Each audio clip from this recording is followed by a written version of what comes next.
বাড়ি আবার অনুষ্ঠান হওয়া কথা চলছে, আর মাত্র সপ্তাহখানি বাকি আছে। তার জন্য কিন্তু শুরু করে দিয়েছি পুরো ঘর বাড়ি পরিষ্কার করা।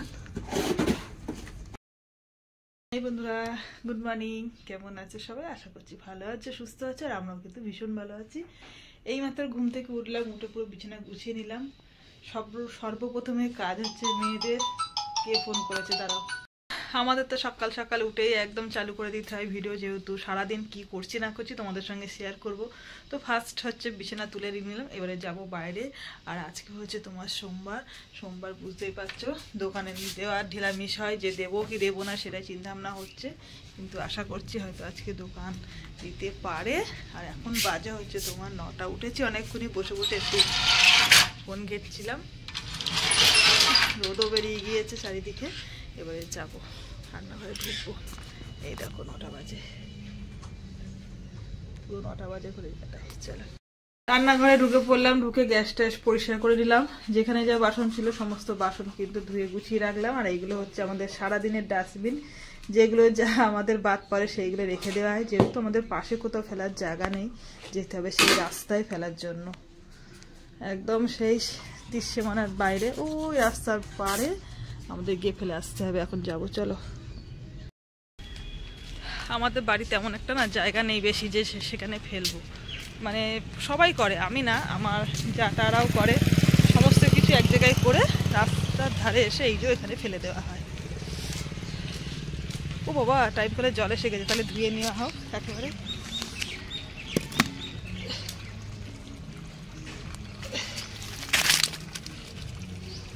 যেখানে যে ভাত তরকারি থাকে সব কিছুই ফেলে দেওয়া হয় এখানে এসে। এই দেখো টাইপের জল এসে গিয়েছে, এবার ধুয়ে নেওয়া হোক। এসেছে যেগুলো গরম গরম জল, একদম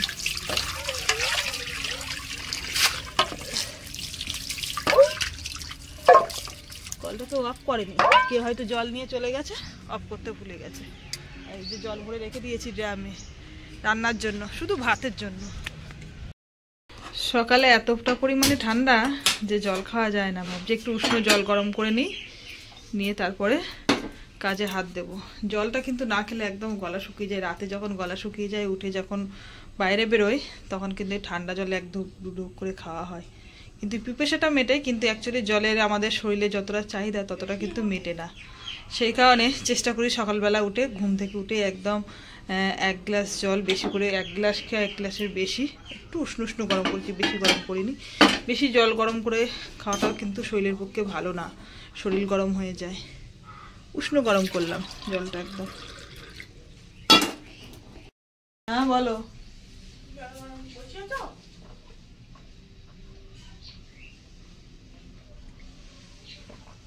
বসাবো। সকাল দিনটা এতটাই তাড়াহুড়ো লাগে, মানে কোন কাজটা আগে করবো ঠিক করতে পারি না। এদিকে আবার পড়ি চলে এসছি, স্কুলে যাবে। সকালে টিফিন হচ্ছে পেঁয়াজ কালি, চলো একটু দেখাই তোমাদের সঙ্গে।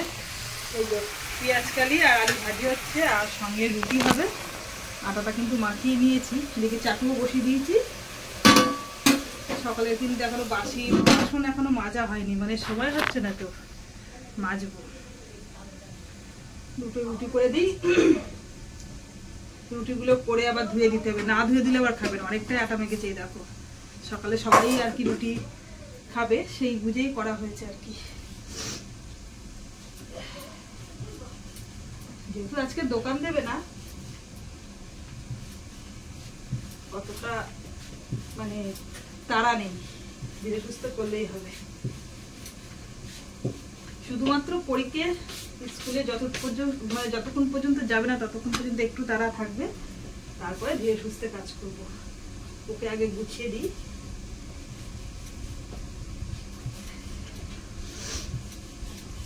রুটি খেতে ভালো লাগে, কিন্তু রুটি করতে বিরক্ত লাগে। মাখো বেলো সেটো, আবার রুটি গরম গরম না খেলে ভালো লাগে না, শক্ত হয়ে গেলে একদমই রুটি ভালো লাগে না। মানে ঠান্ডা হয়ে গেলে তো শক্ত হয়ে যায়, ভালো লাগে না।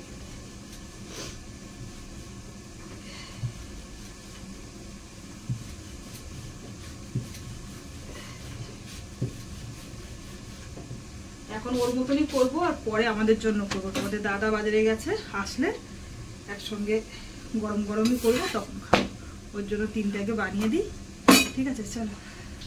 সকালে টিফিন খাওয়া কমপ্লিট, এখন চলে আসলাম আবার দুপুরে রান্না বান্না। আজকে তোমাদের দাদা আবার মাছ এনেছে, আর এটা হচ্ছে তোমার মানে রুই মাছ হবে, সেটাই নিয়ে এসছে দোকান থেকে। আর এদিকে কালকে কচুটা এত সুন্দর লেগেছে, ওই কারণে আজকে আবার কচু দিয়ে ওই রুই মাছটা রান্না হবে। এদিকে চুনো মাছ নিয়ে এসছে, এটা কিন্তু বাচ্চা হয়েছে, এতক্ষণ ধরে মাছ বাছছিলাম জানো তো, মাছ বেছে উঠলাম। চুনো মাছগুলো দিয়ে চচ্চড়ি হবে। সমস্ত শীতকালে যেসব সবজি আছে, পেঁয়াজ কালি, শিম, বরবটি, হাবড়ি জাবড়ি দিয়ে একটা চচ্চড়ি হবে। সকালের বাসন কিন্তু এখনো পর্যন্ত মাজা হয়নি, ভাবছি একেবারে রান্না বান্না সেরে সকালে বাসন মাজবো। তার মধ্যে কারেন্টটাও চলে গিয়েছে পুরো, মানে মোটরে জল তুলতে হবে জানো তো। এই ঠান্ডার সময় না গরম গরম জল হলে বেশ বাসন মাজতে সুবিধা হয়, যেহেতু সেই সকালে ট্যাঙ্কিতে জল তোলা না একদম পুরো ঠান্ডা। কারেন্টে আসলেই বাসনগুলো মাজা শুরু করবো। আর মাত্র হাতে কয়েকদিন বাকি আছে, বাড়িতে কিন্তু অনুষ্ঠান হতে চলেছে। তার জন্য কিন্তু ঘরবাড়ি সমস্ত কিছু পরিষ্কার হতে চলেছে। যেহেতু একটা অনুষ্ঠান না, 2খানা অনুষ্ঠান চলবে বাড়িতে। ছোট ছোট হলেও আমার কাছে কিন্তু ভীষণ বড়, আর বাড়ি শুদ্ধগুলোকে কিন্তু সবারই আনন্দ হচ্ছে। তো ভাবলাম টুকটুক করে পরিষ্কার করতে লাগি। আর তো বেশি দিন সময় নেই, বুঝতেই পারছো হাতে সময়টা কম। আর আজকে এসেছি জুতোর ডিপার্টমেন্টে, এত জুতো বেশি আছে কি বলবো। এখনো পর্যন্ত কিছু কিছু জুতো ভাঙায় হয়নি, নতুন রয়ে গেছে।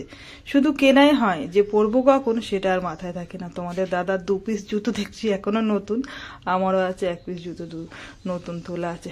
জানি না, মানে মনেই থাকে না যে জুতো নতুন আছে। যখন ইচ্ছা হয় তখন সামনে যেটা পাই সেটা পরে হাঁটা করি। তো যাই হোক বন্ধুরা, তোমরা অবশ্যই ভিডিওটা দেখতে থাকবে। আমাদের বাড়িতে সামনে কি অনুষ্ঠান আছে, আর মানে 2টো অনুষ্ঠান কি কি আছে, তার জন্য তোমাদের সঙ্গে একটু শেয়ার করে রাখলাম। আর চলো আজকে বন্ধুরা ভিডিওটা আমি এখানেই শেষ করব। আজকে যেহেতু পরিষ্কার করা সারাটা দিন চললো, তো চলো।